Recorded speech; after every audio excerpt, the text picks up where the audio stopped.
Attorney Claire, kasusumpa pa lang, atake na agad. Ha? Wala nang intro-intro. Talagang pagkasumpa, atake na agad sa mga Duterte. Alam na po natin kung bakit po siya nariyan sa PCO, no?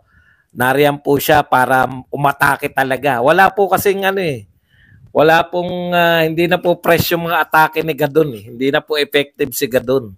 Kinakailangan nila ng bagong taga-atake.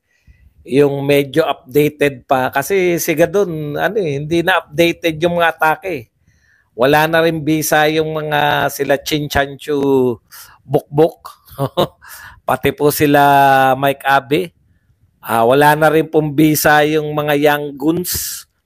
Hindi na rin po kinakagat. Kahit po media, tinatamad na silang i-cover. Lagi po yan, may fresh agad. Kaya atake agad. Yan. Bilang vlogger, sanay updated sa mga issues. Unlike nito ni Gadon, na paminsan-minsan lang nagsasalita, naiwan pa na yung mga issues. Iba talaga pag vlogger, updated eh. Kaya masarap po to kalaban kasi wala nang panggap-panggap, no? Marcos ako. Okay. Alam nyo po si Tatay Digong, ilang araw na po yung buhat nung kailan ba yung sa Mandawi City? Hindi pa po makamove on ang mga tao. Grabe po yung impact. Ibang klase talaga si Tatay Digong. Sinasabi po si Tatay Digong, no? Sinasabi po nila na si Tatay Digong po ay one man fake news fake news fake news maker one man fake news army. Pero ang sa akin po, anin ko si Tatay Digong po ang pinakahenyo politically, no? Tandaan po ninyo,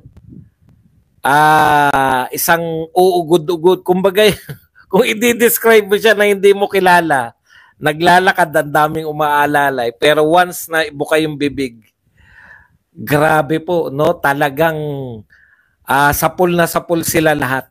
Ang galing po nitong ang galing po nitong ating Tatay Digong.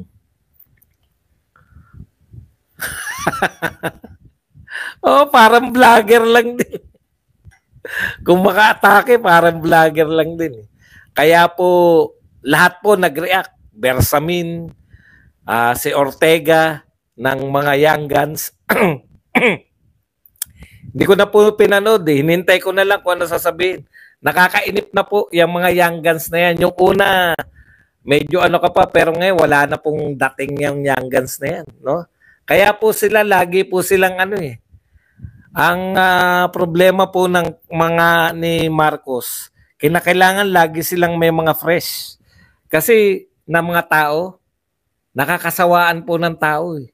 Wala po talagang panama kay Duterte itong mga to. Kahit ano pa po ang ilagay nyo, si Gadon hindi umubra, wala naniniwala. Kahit na anong paninira na ni Gadon, walang epekto. Tapos ito naman, yan. Si Claire de la Fuentes. Castro. Isa lang na po na ko sa iyo, Castro.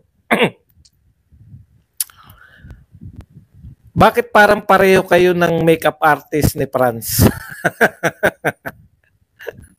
Yan po, mga tatawagin po natin yan, St. Peter's Beauty. Alam mo, nung vlogger ka, okay naman yung pagmumukha mo. Bakit ka na kailangan mo mag-makeup na ala Franz Castro? Bakit ka na kailangan yung maging St. Peter's Beauty?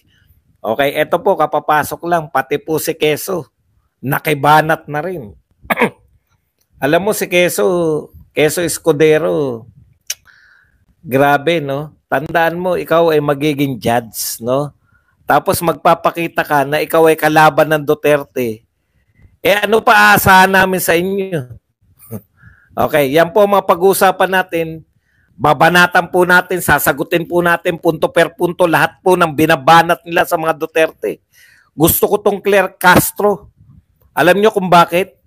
Kasi may mga sinasabi siya eh. Kaya ako gusto to si Claire Castro Kasi marami siyang binabato. Maganda pong banatan to, no? Masasagot po natin kagad-kagad yan, punto per punto. Yan po ang asahan natin dito.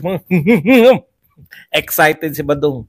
Kahit po wala nanonood sa atin dahil kasabay natin yung mga superstar, okay lang yan. Basta tayo excited pa rin. Yan po, believe ka kay Tatay Digong.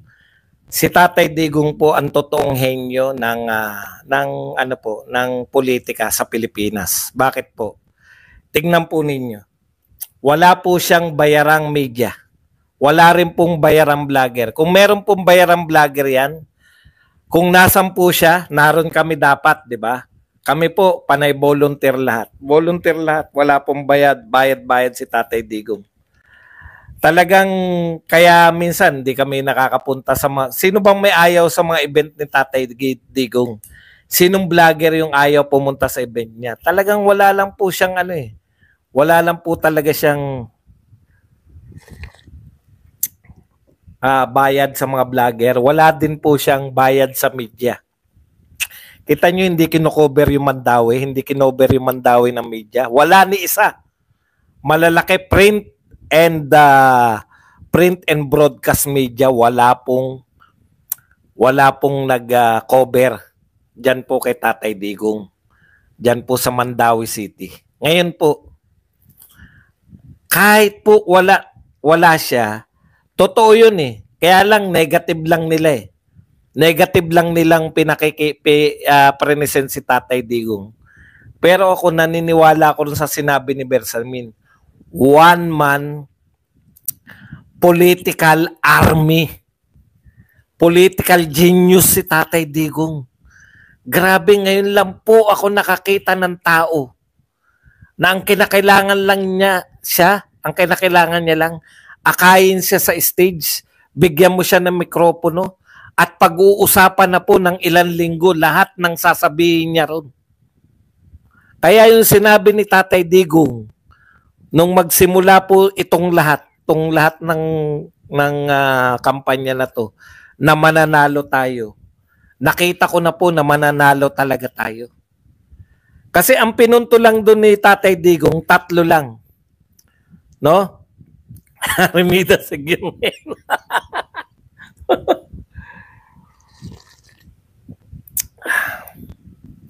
Bumanat po siya na magmamarka po sa mga Pilipino. Hanggang ngayon nagre-react sila lahat. Yun pong martial law at saka diktador.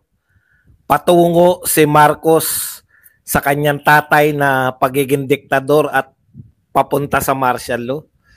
Yung ginto, simpleng-simple lang po si Tatay Digong. Alam mo pa na marami. Sa susunod, mag-aabang na naman ang lahat ng tao. Ano na naman idadagdag ni Digong? Hindi pa sila nakakaraos. 1 linggo nilang sasagutin to eh. Alam niyo yun? Minsanan lang, hindi po siya araw-araw, hindi po siya katulad nitong mga young guns na to, na araw-araw halos merong mga press con, araw-araw lumalabas sa media. Sawa na kagad tao sa inyo. Si Tatay Digong laging may fresh, may bago. Lagi pong bago yung ideya ni Tatay Digong na talagang tuwing magsasalita, meron na naman to. Sabik na naman tayo lahat. Hindi ka pwedeng hindi sumagot eh. Hindi mo pwedeng i-ignore si Tatay Digong. Ganun siya kahusay.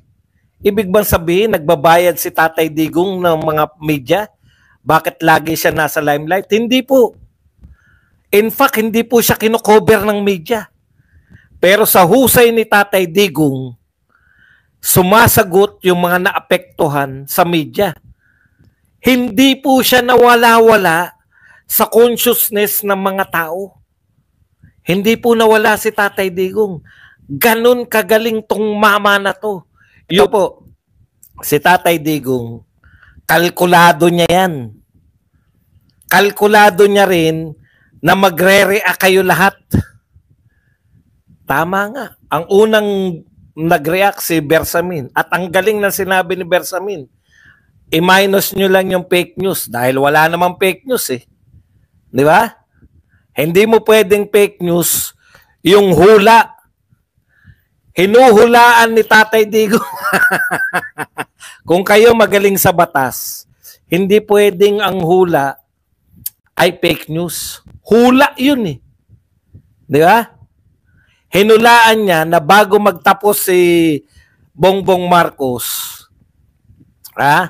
okay na yan. Badong HBR at least. Sige. Wala akong topic, pwede yan. Pero pag may topic ako, tanggal kayo. Okay. Kalkulado niya yan. Di ba? Hula yun eh. Pwede nyo bang kasuhan si Duterte ng hula niya lang na magdedeklara ng martial law? Pero matindi po yun. Kasi winarningan niya, lahat ngayon nagsasalta, hindi magdedeklara si Marcos ng martial law. Hindi magdedeklara yan dahil, di ba? Ngayon, to prevent, isa na lang po eh. Pag hindi nila, pag napigilan, pag hindi nila na-impeach si BP Sara, isa na lang po ang paraan nila para hindi maging presidente. Kung magdedeklara si Marcos Jr. ng martial law katulad ng tatay niya. So, ibig sabihin, inunahan na niya. Narito pa lang tayo sa labanan na impeachment, may nakaabang na kagad na atake si Tatay Digong na hindi kayo pwedeng magdeklara ng martial law. Kasi pinagpaunan na niya eh. Ganun po kahenyo, hindi nyo lang nahalata. Ikalawa, ginto. Hindi nyo nga pinapaliwanag yan eh. Ibig sabihin, iisa-isahin yan ni Tatay Digong lahat ng issue na yan. Uunti-untiin kayo. Ginto ngayon. Hindi kayo magkandamayaw. Hindi nyo kayang ipaliwanag yung ginto. Ano nangyari sa ginto? Tumatak na sa tao yan. Bakit kayo nagbenta ng ginto? Napaliwanag ba ni Claire? Hindi naman napaliwanag ni Claire. Namimiloso po lang si Claire. Pero Claire, alam mo, Pilipinas na yan, hindi na yan. Yung mga nagbablog ka, supporter mo lahat. Eto, para sa gobyerno ka na nagsasalita, para kay Marcos ka na. Hindi na po pwedeng yung bias mo na, hindi ka po pwede.